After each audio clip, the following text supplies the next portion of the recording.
નમસ્કાર મિત્રો, આજે સીધું ને સટમાં આપણે આમ તો હિમાચલ પ્રદેશ ના રાજા સાહેબ અને માનનીય વડાપ્રધાન નરેન્દ્ર મોદી વચ્ચેનું કનેક્શન શું છે અને રાજા સાહેબના ગુજરાતના કનેક્શન વિશેની પણ આપણે વાત કરીશું.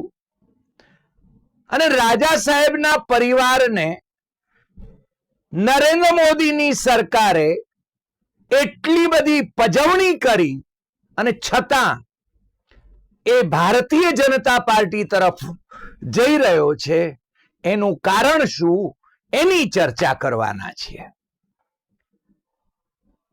પણ આજનો દિવસ ખૂબ સમાચારોનો છે. અમારે માટે પણ બહુ જ હેક્ટિક દિવસ રહ્યો, કારણ કે અમારા સન્મિત્ર જુલ્ફિકાર જે દિવ્ય ભાસ્કરમાં છે અને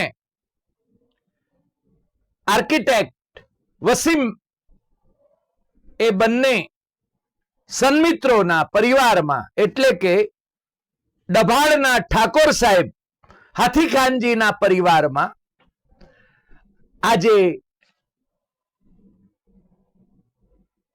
સબ્બર ખાનજીનો એના લગ્ન સમારોહમાં અમારે ઉપસ્થિત થવાનું થયું. અને આ પરિવારની જે લોકોમાં સુવાસ છે, એમના પ્રત્યે લોકોનો જે ભાવ છે, તમામ પ્રકારના નેતાઓ, જૂના રજવાડાઓના જે અનુગામીઓ હોય, વારસો હોય, એ સરકારી અધિકારીઓ, રાજનેતાઓ, આ બધા મિત્રોને મળવાનું થયું ત્યાં. અને ઓફકોર્સ અમારું વતન ખેરાળુ, એટલે ખેરાળુ પહોંચ્યા ત્યાં તો વરસાદ તૂટી પડ્યો કડાકા ભડાકા સાથે. અને અમે અમદાવાદ આવ્યા ત્યાં સુધીમાં ઘણા બધા ઘટનાક્રમોનો અમે અભ્યાસ પણ કરી લીધો. આજે કેમ્બ્રિજમાં વ્યાખ્યાનો આપીને લંડનથી રાહુલ ગાંધી પરત આવી ગયા છે અને એમની ન્યાય યાત્રા રાજસ્થાનના ધોલપુરથી મુરૈનામાં એટલે કે મધ્યપ્રદેશમાં પહોંચી અને ત્યાં એમણે બહુ સ્પષ્ટપણે ખેડૂતોને એમએસપી, ખેત ઉત્પાદનો માટે એમએસપી આપવાની ખાતરી આપી. એ કહે છે કે 16 લાખ કરોડ રૂપિયા નરેન્દ્ર મોદીની સરકાર માલે તુજારોના બેંકોના જે લેણા છે એ માફ કરી શકે છે, પણ ખેડૂતોને એમએસપી નથી આપતી. આ એક હકીકત છે. અને ધોલપુરમાં વિપક્ષી એકતાની વાત સચિન પાયલટે જે બુલંદીથી કરી, સચિન પાયલટે બહુ સ્પષ્ટપણે કહ્યું કે ઇન્ડિયા શાઇનિંગ જે થયું હતું 2004માં, અટલજીની સરકારે 6 મહિના પહેલા ઇલેક્શન જાહેર કર્યું હતું અને ઇન્ડિયા શાઇનિંગ કર્યું હતું, પરંતુ એમની સરકાર હારી ગઈ હતી અને કોંગ્રેસની સરકાર આવી હતી. એવું જ કંઈક આ વખતે 400-500 કે પારની વાતો કરનારા નરેન્દ્ર મોદી નું થવાનું છે. કે છે કે ઈડી, સીબીઆઈ આ બધું મોકલ્યા કરે છે અને ધમકાવ્યા કરે છે અને વિપક્ષી એકતાને તોડવાની કોશિશ કરે છે, પરંતુ વિપક્ષી એકતા એ તૂટે એમ નથી. એટલે આ વખતે સચિન પાયલટ એમ કહે છે કે દિલ્હીમાં ઇન્ડિયા બ્લોક, ઇન્ડિયા ગઠબંધનની સરકાર રચાશે. નરેન્દ્ર મોદી પણ કઈ ગાંજા જાય એવા તો છે નહીં, એમના ધમપછાડા ઓછા નથી. એ આજે બિહાર પહોંચી ગયા હતા અને જે પોતે મંચ પર હારમાં પોતાના સિવાય બીજા કોઈને ઈચ્છતા નથી, એ ત્યાં બિહારની અંદર મુખ્યમંત્રી જેડીયુના સુપ્રીમો નીતિશ કુમારને ખેંચીને એ હારની અંદર લઈ આવે છે, જે હારમાં ન તો રાજનાથસિંહ આવી શકે છે, ન ભારતીય જનતા પાર્ટીના રાષ્ટ્રીય અધ્યક્ષ જેપી નડ્ડા આવી શકે છે. માત્ર એકમેવ નરેન્દ્ર મોદી એ જ આવી શકે. પરંતુ જેમ વચ્ચે એમણે એન ચંદ્રબાબુ નાયડુ, તમને ખ્યાલ હશે કે આંધ્રપ્રદેશના જે મુખ્યમંત્રી હતા અને એનડીએમાં હતા, પછી પારેખ પણ થયા, વળી પાછા કદાચ એનડીએ ની સાથે જાય જેલવાસ પછી, એ ચંદ્રબાબુને પણ એક વખત ખેંચીને જે રીતે લઈ આવતા હતા, મને લાગે છે કે નરેન્દ્ર મોદી જેવા મોટા ગજાના રાજનેતાને આ શોભતું નથી કે આવા પરાક્રમો કરવા. મંચ ઉપર ખેંચી ખેંચીને લાવે છે. ચંદ્રબાબુ નાયડુ પાછા જાય છે, પણ એ છે ને ખેંચીને લાવે છે. પણ એમને નાટકો આ બધા કરતા ફાવટ આવી ગઈ છે અને લોકોને મનોરંજન થાય છે, લોકો તાળીઓ પાડે છે. અને નીતિશ કુમાર એટલે કે પલટુ રામે, જે મેં કહ્યું ને કે અગાઉ પણ આપણે એની ખૂબ ચર્ચા કરી છે, 5 વખત જેમણે પલટી મારી, 9મી વખતે જેમણે મુખ્યમંત્રી તરીકે શપથ લીધા. પલટુ રામોને રાજકીય લાભ થતા હોય છે, પણ એમની પ્રતિષ્ઠા તળિયે હોય છે. અને નીતિશ કુમારની પ્રતિષ્ઠા તળિયે છે, પણ અત્યારે લોકસભાની ચૂંટણી આવી રહી છે, એટલે ભારતીય જનતા પાર્ટીને એની ગરજ છે, પણ એનો વારો કાઢી લેશે. એ ત્યાં ખુલાસા કરી રહ્યા હતા કે ઇધર ઉધર અબ હોને વાલા નહીં હૈ હમ. વચ્ચે થોડા એમ કે ગયા, પણ अब इधर उधर नहीं होने वाला, साथ में ही काम करेंगे और जनता का आर्थिक विकास करेंगे. અત્યાર સુધી એમણે આર્થિક વિકાસ ન કર્યો, હવે નરેન્દ્ર મોદી સાથે ફરીને જ્યારે આવ્યા છે ત્યારે આર્થિક વિકાસ કરી નાખશે. તેજસ્વી યાદવ આમ તો બિહારના અત્યારના સુપરસ્ટાર કહેવાય, જેમને રોજ છે ને સીબીઆઈ ના તેડા ને ઈડી ના તેડા પહોંચે છે, જે નાયબ મુખ્યમંત્રી પણ રહ્યા, અત્યારે વિધાનસભામાં વિપક્ષના નેતા છે, સુપરસ્ટારની ભૂમિકામાં છે. પ્રજા એમના માટે એકદમ જનસમર્થન આખો છે ને એનો જાણે કે દરિયો ઉમટે છે. એમની જે યાત્રા હતી, જન સમર્થન યાત્રા, એ આવતીકાલે પટણામાં એનું સમાપન થાય છે.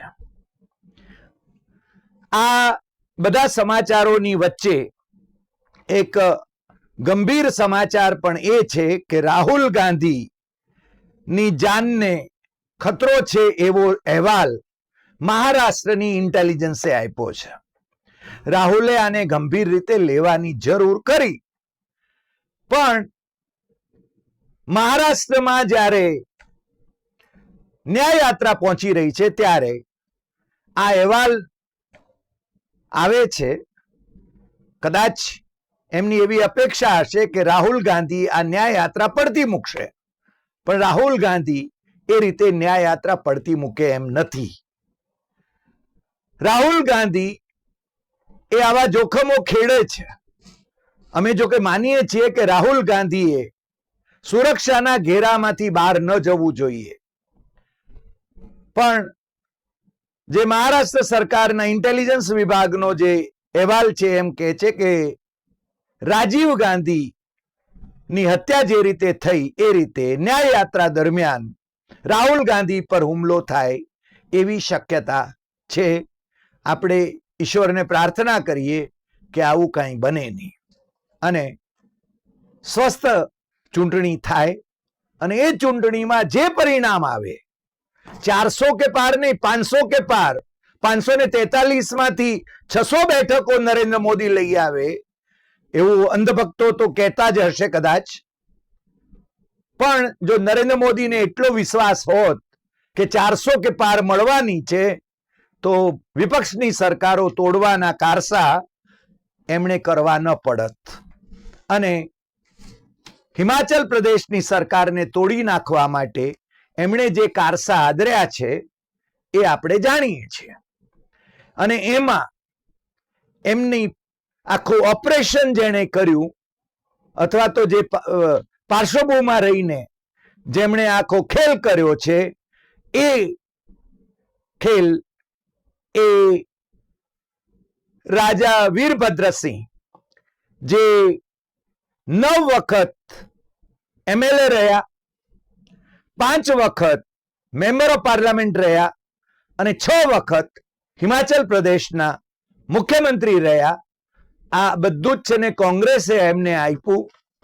એમના રાણી સાહેબા પ્રતિભાસિંહ, જે અત્યારે મેમ્બર ઓફ પાર્લામેન્ટ છે અને હિમાચલ પ્રદેશ કોંગ્રેસના એ અધ્યક્ષ છે, એમના રાજકુમાર, એટલે આમ તો હવે રાજા સાહેબ, કારણ કે પેલું રામપુર બુશર એ જે રજવાડું છે એના એ વંશજો છે, એ રાજા વિક્રમાદિત્ય સિંહ, જેમણે હમણાં રાજીનામાનું નાટક કર્યું પ્રધાનમંડળમાંથી, સુક્ખુ સરકારમાંથી, સુખવિંદરસિંહ સુક્ખુની સરકારમાંથી, અને ડીકે શિવકુમાર અને ભૂપેન્દ્રસિંહ હુડ્ડા એ કોંગ્રેસના મોવડી મંડળના પ્રતિનિધિઓ, જે એમની હાજરીમાં સિમલામાં જ્યારે એ હાજર હતા ત્યારે આ રાજા સાહેબ વિક્રમાદિત્ય સિંઘે રાજીનામું પાછું ખેંચ્યું અને પછી સીધા જ પાછા એ પંચકુલામાં પેલા 6 બળવાખોર ધારાસભ્યો કોંગ્રેસના જે હતા એમને મળવા પહોંચી ગયા અને બધાને સ્પષ્ટ થઈ ગયું કે આખો બળવો જે છે એ બળવાની પાછળ એ રાણી સાહેબા અને આ એમના રાજકુમાર વિક્રમાદિત્ય સિંહ જ છે. અને પછી તો રાણી સાહેબાના સૂર પણ બદલાયા અને ભારતીય જનતા પાર્ટી કેટલી સારી છે એની વાતો એ કરવા માંડ્યા. અમે આ તબક્કે બહુ સ્પષ્ટપણે કહીએ કે સુખવિંદરસિંહ સુક્ખુ એક કંડક્ટર, બસ કંડક્ટર, હિમાચલ પ્રદેશ બસ સેવાના બસ કંડક્ટરના દીકરા, જેણે લોકોના ઘરમાં સવારના પહોરમાં છાપાઓ વેચીને પોતાની કોલેજની ફી કાઢતા હતા. એટલી સામાન્ય પરિસ્થિતિમાંથી એ આવ્યા. NSUI ના નેતા રહ્યા, યુવા કોંગ્રેસના નેતા રહ્યા અને આજે પણ એ બહુ જ સાદગી ભરી જિંદગી જીવે છે મુખ્યમંત્રી હોવા છતાં. અને એમણે પોતાના રાજ્યના લોકોને માટે પોતાની અંગત જે FD હતી, ફિક્સ ડિપોઝિટ હતી, એ લાખો રૂપિયાની ફિક્સ ડિપોઝિટ તોડાવીને પણ લોકોની સેવા કરી. એના અહેવાલો પણ આપણી સામે છે. આવા સુક્ખુની સરકારને ઉથલાવવાનું કામ એ રાણી સાહેબા પ્રતિભાસિંહ, જે આમ તો પોતે મુખ્યમંત્રી બનવા માંગતા હતા, 6 વખત એમના હસબન્ડ, એમના પતિદેવ એ છે ને મુખ્યમંત્રી રહ્યા, પણ સત્તાની પીપાસા જે હોય છે એ ક્યારેય પૂરી થતી નથી રાજકારણમાં તો. અને વિક્રમાદિત્ય જે બીજી વખત ચૂંટાયા છે ધારાસભ્ય તરીકે, પરંતુ એમને જાહેર બાંધકામ ખાતા જેવું મહત્વનું કેબિનેટ રેન્કનું ખાતું મળ્યા છતાં એમને અસંતોષ થયો અને આ બળવો થઈ રહ્યો છે. આ બધાની પાછળ પંજાબના મુખ્યમંત્રી રહેલા, કોંગ્રેસી મુખ્યમંત્રી રહેલા, પાકિસ્તાની ગર્લફ્રેન્ડ એમની હતી, જે એમના પેલેસમાં એમના ઘરમાં રહેતી હતી, એમ ભારતીય જનતા પાર્ટી વાળાઓ કહેતા હતા. ISI ની એજન્ટ રહેતી હતી એમ કહેતા હતા. એ કેપ્ટન અમરિંદર સિંહ એ ભારતીય જનતા પાર્ટીને વાલા થઈ ગયા અને ભારતીય જનતા પાર્ટીમાં જોડાઈ ગયા. એ પાછા આ રાજા સાહેબ વીરભદ્રસિંહના વિવાહિત, કારણ કે રાજા વીરભદ્રસિંહ અને રાણી સાહેબાના આજે પ્રતિભાસિંહના રાજકુમારી અપરાજિતા કુમારી એમના લગ્ન એ કે એમના આગલા પત્નીના રાજકુમારી એ અપરાજિતા કુમારીના લગ્ન એ કેપ્ટન અમરિંદર સિંહના દીકરા અંગદ સિંહ સાથે થયેલા છે. અને આ રાજા સાહેબ ની ઉપર માનનીય નરેન્દ્ર મોદીજીની કેટલી કૃપા હતી, એટલી કૃપા હતી કે એમની એક દીકરીના લગ્ન 2015માં, કારણ કે એમને ઘણી બધી દીકરીઓ હતી અને એમના સૌથી મોટા દીકરી એમના આગલા પત્ની જે રાજકુમારી રતનકુમારી એટલે કે રાજા સાહેબના આગલા પત્ની, એમની 4 દીકરીઓ, એમાંથી એક દીકરી તો જાણે અપરિણિત એમનું મૃત્યુ થયું અનુરાધા કુમારીનું, પણ એમના સૌથી મોટા દીકરી રાજકુમારી અભિલાષા કુમારી એ ગુજરાત હાઈકોર્ટના ન્યાયાધીશ હતા, પછી મણિપુર હાઈકોર્ટના ચીફ જસ્ટિસ રહ્યા અને નરેન્દ્ર મોદીના ગાળામાં જે ચીફ જસ્ટિસ થયા અને નરેન્દ્ર મોદીએ જ એમને લોકપાલની કમિટીમાં પણ મૂક્યા. એ અભિલાષા કુમારી એ આપણે ત્યાં ગુજરાતમાં વલભીપુર જે છે એના ભાયાત દરેડ શેઠ એના રાજવીના વારસ સદગત પૃથ્વેન્દ્રસિંહ ગોહિલ એટલે કે આમ તો ભૈલુબા કહેવાતા એમના શ્રીમતીજી અને એમના પુત્ર એમના જે કુંવર છે એ રાઘવેન્દ્રસિંહ એ અમદાવાદમાં આમ તો કેમિકલનો વ્યવસાય કરે છે અને દરેડ પેલેસ જે છે એ હેરિટેજ હોટેલ તરીકે નો વ્યવસાય પણ એ કરી રહ્યા છે. એટલે એ રાજા સાહેબ એ ગુજરાતના વેવાઈ છે અને એમના બીજા રાજકુમારી એમના પ્રથમ પત્નીના એટલે કે રતનકુમારીના દીકરી રાજકુમારી મીનાક્ષી કુમારી એ આપણા લીમડીના યુવરાજ જગદીપસિંહ ઝાલા એમની સાથે એમના લગ્ન થયેલા છે. પણ એ ગુજરાતના વેવાઈ એવા રાજા સાહેબ હિમાચલ પ્રદેશના 6 વખત મુખ્યમંત્રી રહ્યા. ઉંમરમાં પણ એ ઘણા મોટા, 2021માં એમનું જ્યારે નિધન થયું ત્યારે 87 વર્ષના હતા. પરંતુ નરેન્દ્ર મોદીએ એમની કોઈ આમન્યા રાખી નહીં અને જ્યારે એમની રાજકુમારીના લગ્ન ચાલી રહ્યા હતા સિમલામાં, ત્યારે જ દરવાજે સીબીઆઈ મોકલી આપી હતી. અને 2015ની હું વાત કરું છું. રાજા કેટલો હૃદય શૂન્ય હોય છે, રાજા એટલે કે નરેન્દ્ર મોદીને માટે હું કહું છું કે કેટલો હૃદય શૂન્ય હોય છે કે ત્યાંના રાજા વીરભદ્રસિંહના રાજકુમારીના જે ક્ષણે લગ્ન ચાલી રહ્યા છે એ જ ક્ષણે એ સીબીઆઈને મોકલાવે છે અને દરોડા પડાવે છે અને 25-30 જગ્યાએ દરોડા પડાવે છે. એટલું જ નહીં, 2017માં રાજા સાહેબ વીરભદ્રસિંહ અને રાણી સાહેબા પ્રતિભાસિંહ અને રાજકુમાર વિક્રમાદિત્યસિંહ સહિત સમગ્ર પરિવાર એને ઈડીની કાર્યવાહી એની સામે થાય છે.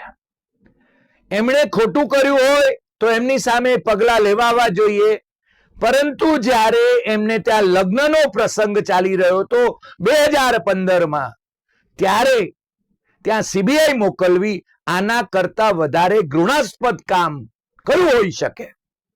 અને છતાં આ માનનીય વડાપ્રધાન નરેન્દ્ર મોદીની પાર્ટીમાં આ એમના રાજકુમાર એટલે અત્યારના તો રાજા, ટાઇટ્યુલર આમ તો કહેવાય, ટાઇટ્યુલર કિંગ, ટાઇટ્યુલર રાજા વિક્રમાદિત્ય સિંહ અને રાણી સાહેબા એટલે વિક્રમાદિત્યના માતુશ્રી, કારણ કે રાજા સાહેબના પહેલા પત્નીનું તો બહુ જ પહેલા અવસાન થઈ ચૂક્યું હતું, પણ આ જે પ્રતિભાસિંહ છે, જે મેમ્બર ઓફ પાર્લામેન્ટ છે, એ અને એમના સુપુત્ર એ બંને હવે એ જ નરેન્દ્ર મોદીની ભારતીય જનતા પાર્ટીમાં નરેન્દ્ર મોદીના ઓવારણા લેવા માટે એ જોડાઈને કોંગ્રેસની સરકારને તોડવા માટે અને ભારતીય જનતા પાર્ટીની સરકારને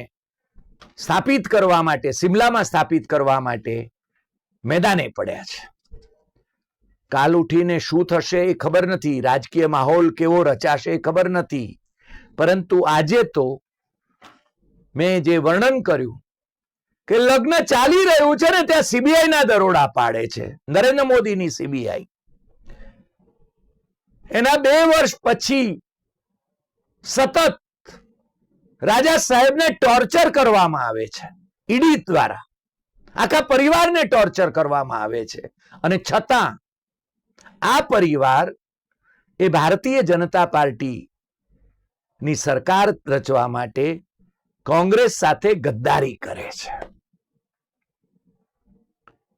રાજકારણમાં કોઈ કોઈનું નથી, અને નરેન્દ્ર મોદીની એક સ્ટાઇલ છે કે ઈડી મોકલાવો, સીબીઆઈ મોકલાવો, ઇન્કમટેક્સ મોકલાવો અને પોતાના કરી લ્યો. તમને ખબર છે કે મહારાષ્ટ્રમાં જે સરકાર રચાઈ, ભોપાલમાં એમણે કહ્યું હતું કે 70,000 કરોડનો ઘોટાળો કરે, ઘોટાલેબાજો को हम छोड़ेंगे नहीं, એટલે કે અજીત દાદા પવાર 70,000 કરોડનું કૌભાંડ કરનાર અજીત દાદા પવાર ઉनको छोड़ेंगे नहीं. એ જ અઠવાડિયે એમને છે ને નાયબ મુખ્યમંત્રી બનાવી દીધા. છોડેંગે નહીં. પગલા લેવાની વાત બાજુએ રહી.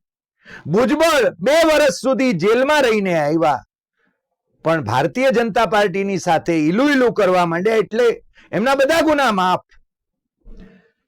એકનાથ શિંદે અને એમના શિવસેનાના જેમને બધાને ઈડીની નોટિસો મળી હતી, એનસીપી ના લોકો, એમને ઈડીની નોટિસો મળી હતી.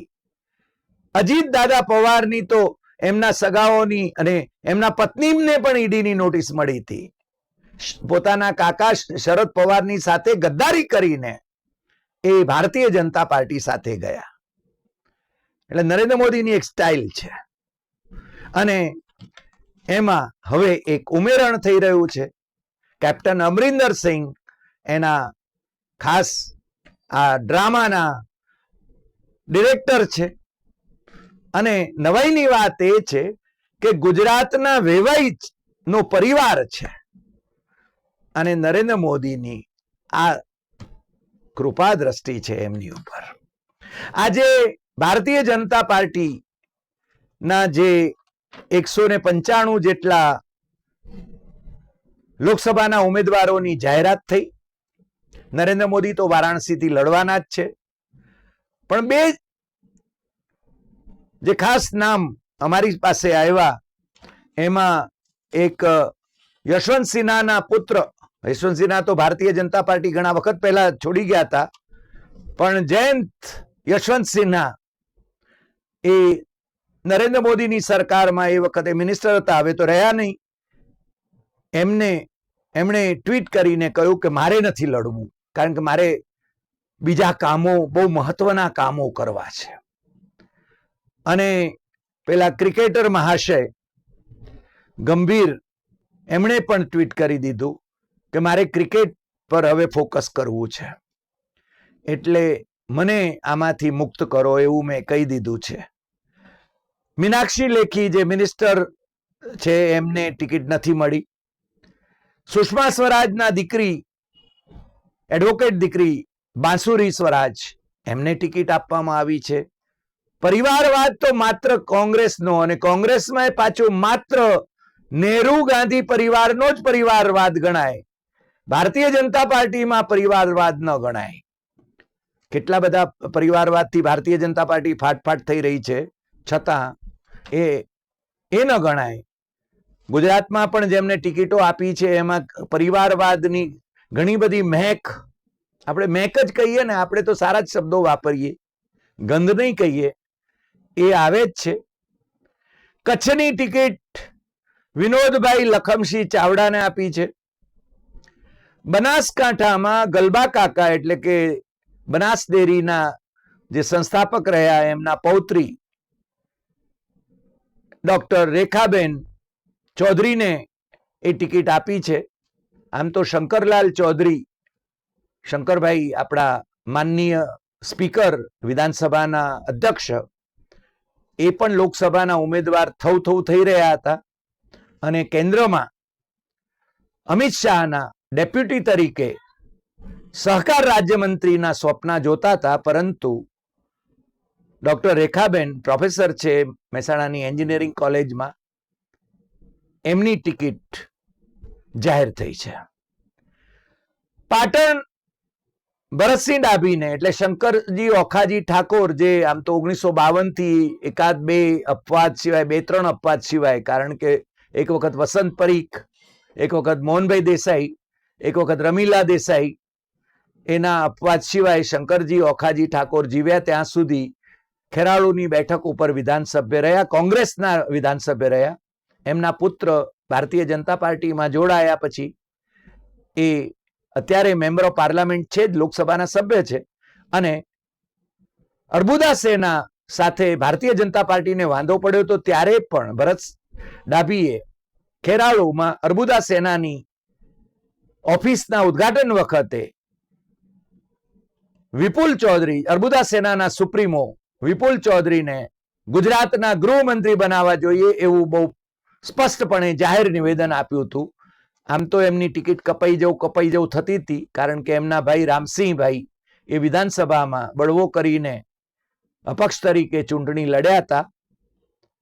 પરંતુ હમણાં થોડા વખત પહેલા ડાવોલમાં અમે સાથે હતા ભરતસિંહને, એ વખતે ચર્ચા એવી હતી કે એમને કદાચ ટિકિટ મળે કે ના મળે, પણ એમની ટિકિટ જાહેર થઈ છે. કારણ કે ઠાકોર મતદારોની સંખ્યા પાટણ લોકસભા બેઠકમાં વધારે છે. ગાંધીનગરની બેઠક સ્વાભાવિક રીતે કેન્દ્રના ગૃહમંત્રી અમિત શાહને મળી છે. અમદાવાદ પશ્ચિમની બેઠક દિનેશભાઈ મકવાણાને આપી છે. રાજકોટ બેઠક પરસોત્તમ રૂપાલા એ લડવાની છે, જે કેન્દ્રમાં મંત્રી છે. પોરબંદર બેઠક મનસુખ માંડવિયાને કારણ કે મનસુખ માંડવિયાને ભાવનગરની બેઠક ઉપરથી લડાવવાની વાત ચાલતી હતી, પરંતુ એમને ત્યાં આગળ ભાવનગરની બેઠક ઉપર એ કોળી મતદારોનો રોષ ન વોરવો પડે એટલા માટે એમને પોરબંદર ખસેડ્યા છે. આમ તો મનસુખ માંડવિયા રાજ્યસભામાં અને પરસોત્તમ રૂપાલા પણ રાજ્યસભામાં નિવૃત્ત થયા. જામનગરની બેઠક ફરીને પૂનમબેન માડમને આપી છે. આણંદની બેઠક મિતેશભાઈ પટેલને આપી છે. ખેડા બેઠક દેવુસિંહ ચૌહાણને આપી છે. પંચમહાલ બેઠક રાજપાલસિંહ મહેન્દ્રસિંહ જાદવને. દાહોદ બેઠક જશવંતસિંહ ભાભોરને આપી છે. ભરૂચ બેઠક ઉપર મનસુખ વસાવા ચેતર વસાવાની સામે, એટલે કોંગ્રેસ અને આમ આદમી પાર્ટીના સંયુક્ત ઉમેદવારની સામે ફરીને એકવાર મનસુખ વસાવા ટકરાશે. બારડોલીની બેઠક પ્રભુભાઈ વસાવા. નવસારીની બેઠક તો સ્વાભાવિક રીતે CR પાટીલ, જે પ્રદેશ ભારતીય જનતા પાર્ટીના અધ્યક્ષ છે અને માનનીય વડાપ્રધાનના લાડકા છે, એમને ફાળે ગઈ છે.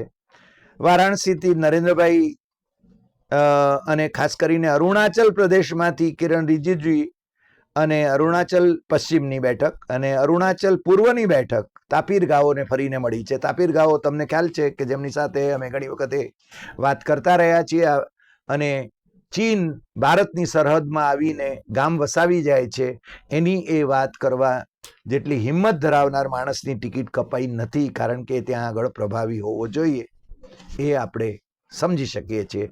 આજે આટલી વાત. ફરી મળીશું નવા એપિસોડમાં નવા વિષય સાથે. આજે ઘણી બધી વાતો હતી એટલે જરા એપિસોડ લાંબો થયો છે, પરંતુ તમને ગમ્યો જ હશે. તમારી કોમેન્ટ્સની પ્રતીક્ષા છે. મિત્રોને પણ શેર કરજો અને જરૂર જણાવશો કે આપણી યુટ્યુબ ચેનલ ડોક્ટર હરિદેસાઈ સત્યમ એવમ તથ્યમ એ સબસ્ક્રાઇબ કરે. નમસ્કાર.